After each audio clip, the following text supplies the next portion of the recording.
At the moment, we're shedding just reams of data that are increasingly being consolidated under the umbrellas of Google, Amazon, and Apple. I think that what we're probably looking at is a consolidated, unified record.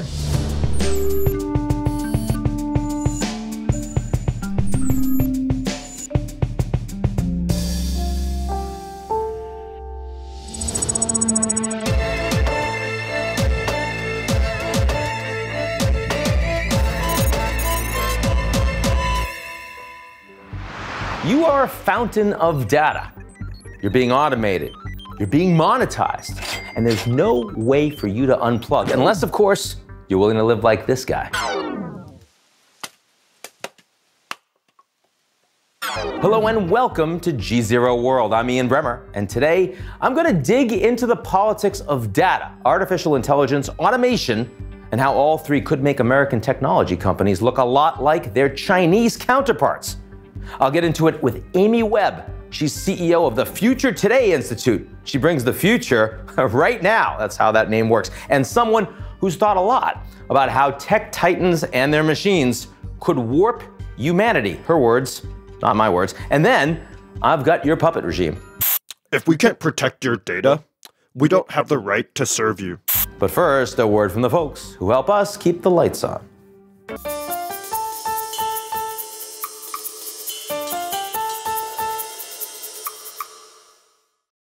What if everything you did, every way you behaved, was tracked, logged, and used by some Orwellian overseer? What if you were given a score, depending on how you acted? Pay your taxes on time, earn some extra points. Fall out of line like jaywalk, or buy too many video games, no really that's a thing, and lose a few points. In other words, welcome to China, ni hao. The country is poised to roll out a nationwide social credit scoring system by next year, and it's meant to track, reward, and punish. The idea is to discourage what authorities consider antisocial behavior. China calls it positive coercion. I call it a ripoff of the Netflix science fiction series Black Mirror. I see there's one standby seat on another plane leaving tonight. That's reserved for members of our Prime Flight program. You got to be a 4.2 or over to qualify. Oh, I'm a 4.2. I'm afraid you're actually a 4.183. This new system relies on massive amounts of data. Think social media, health records, personal finances, online shopping, plus all the information that comes from facial recognition technology installed on those millions of tiny cameras. And the consequences are real.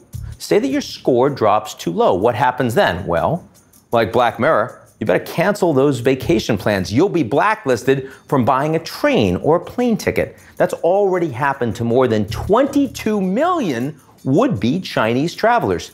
Here's an actual recording on a Beijing to Shanghai bullet train captured by journalist James O'Malley. Dear passengers, people who travel without tickets or behave disorderly or smoke in public areas will be punished according to regulations, and the behavior will be recorded in the individual credit information system. To avoid any negative record of personal credit, please follow the relevant regulations. It doesn't stop there. Try to get a bank loan. Get your kid into a good school with a bad social credit score and no $5 million to pay him off. See what happens. Don't even get me started on China's persecuted groups. Beijing is already using next-generation technology to keep track of the country's 11 million Uyghurs. There are currently over 1 million of them in detention and re-education camps. What do you think their ratings are? Meanwhile, AI, automation, and machine learning are all bringing surveillance and ranking capabilities to a whole new level. Even behavior like smoking in a no-smoking area, no. Checking your phone, definitely not, or just crossing the street in the wrong place will contribute to the data stream that feeds the beast. Of course, that's in China. That kind of thing could never happen in the United States, right? Well, let's take a look. Unlike China, there is no national U.S. strategy when it comes to big data or artificial intelligence, but there are big companies, really big companies, and they're looking to reap financial gain by vacuuming up every bit of your personal information they can get their hands on, and there's plenty of it. We collectively generate about 2.5 quintillion bytes of data every day. I honestly have no idea how much that is, but it sounds like a lot. It pours out of us without our even realizing it. Uber and Google Maps, that's where we go. Facebook and Instagram, that's what we like. Amazon, what we buy. Venmo, who we pay. There are even apps that track our heart rates, blood pressure, and the number of steps we take. There's a reason tech companies like Amazon, Google, and Apple are investing big into your healthcare. It's another data point of all of those consumers. And all that information is going somewhere, being used, being monetized. Only about 11% of people polled say they're willing to share their health data with a technology company. Maybe it's because of data breaches and hackers. Or maybe it's because they realize that by giving up their data, they're likely to be nudged, maybe even change their behavior based on what incentives technology does and does not offer for their bottom line. If so, that means, like China, these American companies are starting to make decisions about our lives that are outside of our control.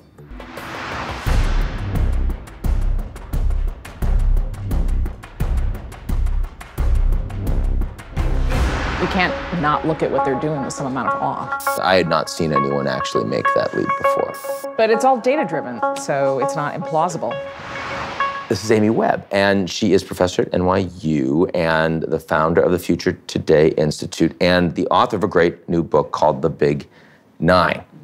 And The Big Nine, I don't usually start with books, but in this case, the book is really interesting, and it's actually what I want to talk about because it's related to AI and technology and the Americans and the Chinese, since those are the only players that really matter, right? The Big Nine are the Big Nine companies, 6 American, 3 Chinese, no other companies. You even think like maybe I'll throw in like a Samsung, I'll throw in like something European. So here's the thing. It doesn't mean that there aren't other players in the space. The 3 Chinese companies are Baidu, Alibaba, and Tencent, the bat.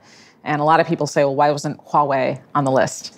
And the reason is because Huawei is certainly making components and pieces that fit into the ecosystem, but it is these 3 companies, along with the 6 in the United States, that have the lion's share of patents. They have most of the political capital. They are able to track the best talent. They have the best partnerships with universities. It's their frameworks. It's their custom silicon. It's their algorithms. It's their corpora.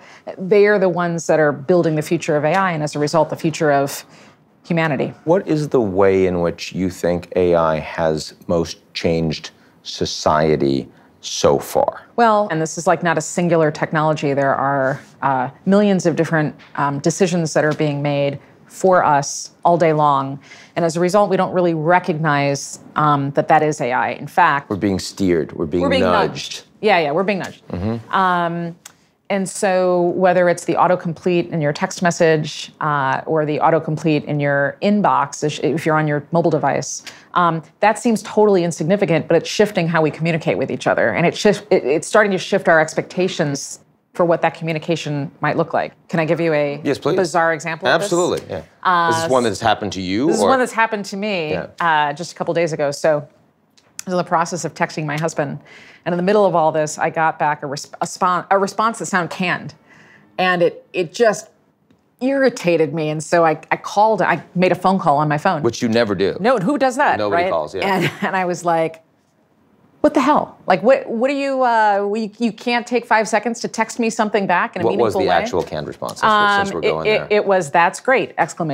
Which he's like, I know that seems innocuous, but he's never written that ever. And it was just easier for him, to click that button. Click the button. But, on the and I guess in the long grand scheme of things, maybe it doesn't matter that much, but it shifts the human relationship that we have with technology as an intermediary and AI as the driving force that connects everybody together. Now, before we get into what it means politically and economically and geopolitically, that the Americans and Chinese are the ones with the companies that are dominating the space. What does it mean socially and culturally for the kinds of nudging that you're talking about? How is it different that the Americans are the ones that are doing this as opposed to if it were the Europeans or it were the Canadians, for example? That's a really good question. We don't have a singular dominant American culture that I could describe in any meaningful way. I mean, we're an amalgam. We're made up of lots of different cultures and traditions and ideas. And so we have a relatively homogenous group of people who don't share the same worldviews and experiences as everybody else, whose code and corpora databases are being used to make decisions on behalf of all of us. So, that has different modalities. If you type in CEO to Google image search, you get a homogenous list of white men back. Do you have any idea who the first woman is that showed up on that list as the first woman CEO? First I'm going to hazard a guess. woman CEO. I'm going to say Meg Whitman. So a lot of people think that. It wasn't. Indra Nooyi. No, not even right, CEO anymore, but people know her very. She's iconic. So she's like a number 2. It was CEO Barbie. Oh no! Oh yeah. So like really? So it's like funny. Who is the CEO? Barbie? And then it's not funny. Oh, you mean the actual no, doll? like the doll. The doll. CEO. Right, not like the CEO of Mattel, like CEO Barbie, blonde, doll. So she probably still pulls down more than a lot of the actual women CEOs in the space. Actually, they recognized that this was a problem and went in to try to train it, but it's good to sort of figure out what's going on here and how do we get to this point. So you wind up with this initial training set, this initial data, which populates the search results. And as we continue to click and then select what it is that we're looking for, it becomes this sort of loop. We get stuck in this loop where, again, we're selecting based on a very, very limited set of criteria. So if it takes a long time to get to a person of color or a woman, it becomes this closed loop where our values are reflected back to us in sort of weird ways. And this gets to a point that I think is frequently mentioned as a conventional wisdom and is really wrong, right? That technology is value neutral and it is a multiplier. So whatever you have, you get more. And yet, I mean, it seems that actually implicit in the code that is being written are all sorts of values that are actually determining nudging behaviors and outcomes. And what I see from your writings and what you're talking about is that AI is doing that so much more insidiously and holistically than any of us have experienced before. That's right, and most of it's invisible. And in fact, Marvin Minsky, who's one of the modern pioneers of AI, often said, by the time that agent or that AI is so firmly a part of our business processes or daily living, whatever it is that we're doing, we no longer recognize it as artificial intelligence. So on paper, a lot of this makes sense. The challenge is that in order for algorithmic decision-making systems to work correctly, they have to be specific. In order to be specific, you can't have any flexibility, which means that when you can't consider every scenario. That's right. So we've become acclimated to obeying.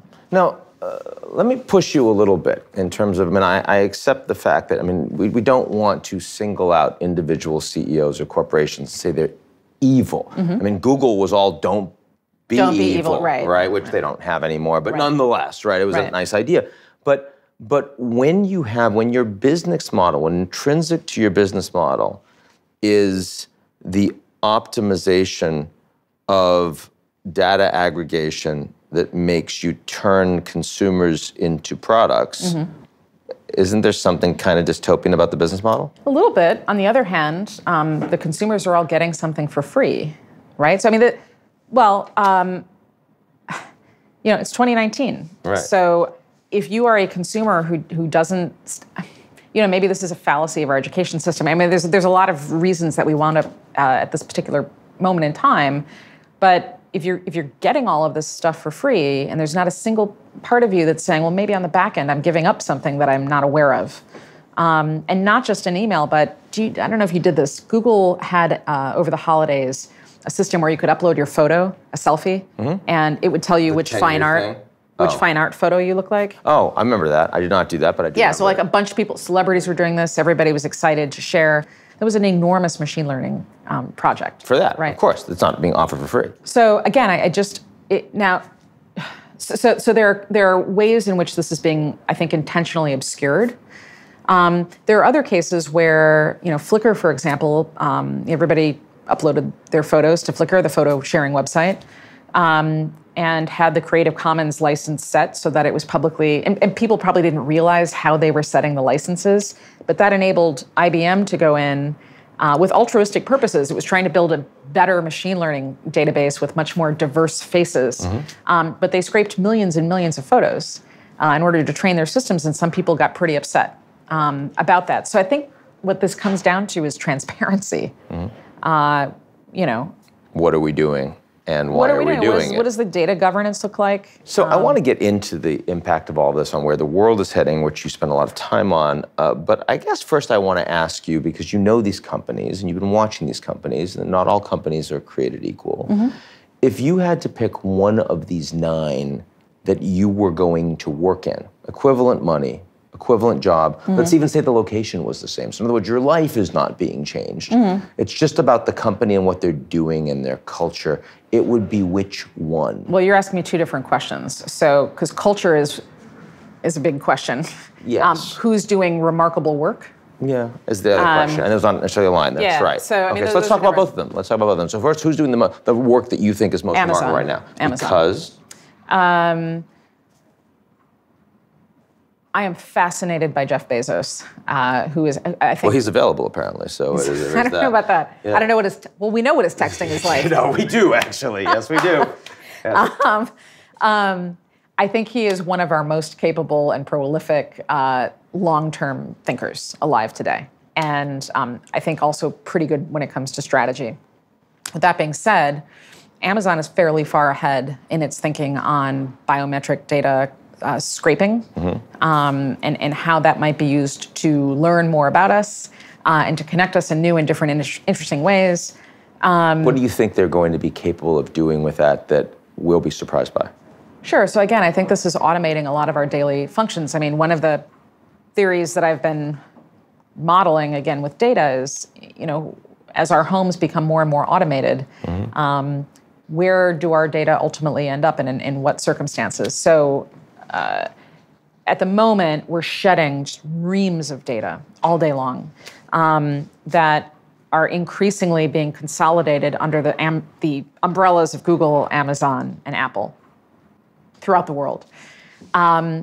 I think that what we're probably looking at is a consolidated, unified record. So at the moment, many people... Of individuals. That's right. So sort of like, I call it a personal data record, where all of your digital data, but also increasingly your health data, which, by the way, these 3 companies are all pretty far ahead and working on. Your education data, Salesforce is working on a new system to create portable education records. So if all of this winds up under a unified record, which I think it probably will. And by the way, you're not saying this unified record is something that we will have. You're saying this is a unified record that they will have. Well, that's the question. Who is it? Ownership versus stewardship? How does it move? Is it heritable? These are really important questions for us to be thinking about, but there are also economic consequences and opportunities. So we know that automation is coming. Nobody will say this out loud because it's unpopular, but a whole bunch of people are going to lose their jobs, and there is no way to upskill them. They are just going to lose their jobs, and it's going to be really hard to fit them into our existing economic structures. Over the next few decades, what scale of displacement are we actually talking about here? So again, percentage of workforce, roughly. I would never answer that question because we don't know yet. So there's a lot of. But when you say people that can't be upskilled, right? I mean, that happens. I guess I'm saying, because I know all of the sorts of jobs in white collar, blue collar jobs that show that different components of them can be automated away. Right. But that's different from saying, do we think people that can't be upskilled? That's a different question. Sure. Is that like a 5%, a 10%, maybe a 50%? Do you have any remote sense over the coming decades of what kind of number we're talking about there? This is not a hedge or me trying to shirk the question. I just, to me, it's not entirely relevant because, well, for one thing, the BLS, where the data in the United States is housed on labor, like this is a fun project for anybody who wants to take it on. A lot of those job titles are completely irrelevant. They don't exist. So even tracking at the moment which jobs there are and how they're going to be automated, the numbers, it's a lot. It's more than our current social structures are set up to handle. Therefore, when we talk about these great big New Deal policies, or we talk about new social welfare systems or social trampolines, enabling people to bounce in and out, I think we are again trying to use something that might have worked in a different era and apply it as though it still makes sense today. So here's where the personal data record, I think, could come in really handy. We're already being monetized by these companies. Yes. These companies who, like it or not, are going to face regulation. So one way to appease the Hill and appease, I'm assuming, the EU, provide some transparency and help us out with the automation issue is to treat our data as it moves, every single one of those transactions, as a packet that can be monetized. It's a different approach to universal basic income. So we each get paid every time at some point along the chain. I mean, tiny amounts of money. Because we're creating value. That's right. Our value is recognized. So, we're for being monetized example, on the other if end. we were all on bicycles for a few hours a day and they were making energy, we should get a couple dollars for that. Sure. Or if you're searching the internet for an hour a day and you're being tracked and retargeted and served ads, you're not, ads are one thing, but there's a lot of data that you're shedding that's being used by other companies as part of that process. All I'm saying is, let's just be open about it and give everybody a couple of fractions of a penny every time that happens. That doesn't, I think that winds up, as strange as this sounds, becoming an economic incentive for the big companies because it appeases would-be regulators. It doesn't ultimately bleed all that much cash, and it allows them buy-in from us and the ability to use our data in a much more profound way without, restrictions. Now, one of the scary things that comes from that kind of a model is that these companies are then creating ecosystems around very different types of consumption models. That's right. I will tell you that at the moment, I don't use very many Apple products because I can't stand the way that those systems are locked down. So one of the things that I've envisioned and modeled is that Amazon sort of becomes the de facto lower income product. Amazon has, I think, 153 Amazon Basics products that it's already selling. Some of those are now devices that you talk to that collect data. The opposite end of that spectrum is Apple. Where the products are increasingly cost prohibitive for people who are on the lower part of the economic strata. So that sounds good in the sense that people will get paid for their data, but it sounds bad in the sense that you're really solidifying levels of inequality that exist inside the West right now. That's right, in ways that I think we may later come to regret, because we're not just talking about who has access to what device. I think we're also talking about permissions and having the choice to be anonymous when you want to be, and have the choice to not be listened in on or not be nudged. Here's another great example. Let's say that you're living in your Amazon home, and and all of these companies are also increasingly connected to and learning about the grid, power grid. It's a relatively nice day outside. Your home could decide not to open up the garage door, because you should be able to walk that mile to work. Somebody somewhere has decided that, we should be thinking about the environment. You could stand to burn some calories. So you lose the ability to drive your car on that day. Or your healthcare premiums go up. Or your healthcare premiums go up. Or you can't wash your jeans. If you're living in Austin, Texas, where there's been drought, going on for a while, maybe your washing machine decides that you could probably get another day or two out of the jeans. I don't want to be living in a situation where lower income people lose so much control over so many facets of their daily life. I'm not saying that that's on anybody's product roadmap at the moment. I'm just saying that if you look at all of the data that we have access to and model that out, these are plausible outcomes. It sounds a lot like where you think AI is heading for the underclass in the United States is increasingly where it already is in China. Yeah, China's difficult. And I think we hear a lot of stories about the social credit score system. So if you're monetizing people's data and you have a personal data record and everything is increasingly being determined by either one government, China, or one company in the United States, how do we avoid a situation where the nudging that's presently happening is actually going to become much more all-encompassing behavioral control for large segments of the population that doesn't have the ability to pay for privacy? Right, so that's a really smart, I really love the way you phrase that question, because it's an acknowledgement that while we point our finger at what's happening in China, and their social credit scoring system. What's happening here is very similar. That's right. It's just not as codified. So Amy Webb, you got to pay attention to her, or you're all going to be consigned to Amazon. Thank you very much. Thank you. Good to be with you. Thank you.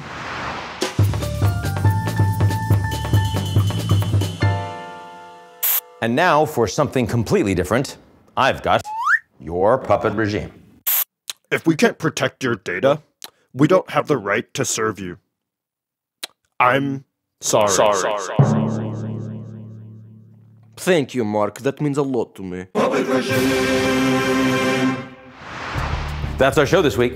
We'll be back next week. Don't miss it. Please don't miss it. Because if you miss it, the show won't be as good, but you would have missed it, so you won't even know. But in the meantime, if you like what you've seen, check us out on GZEROmedia.com.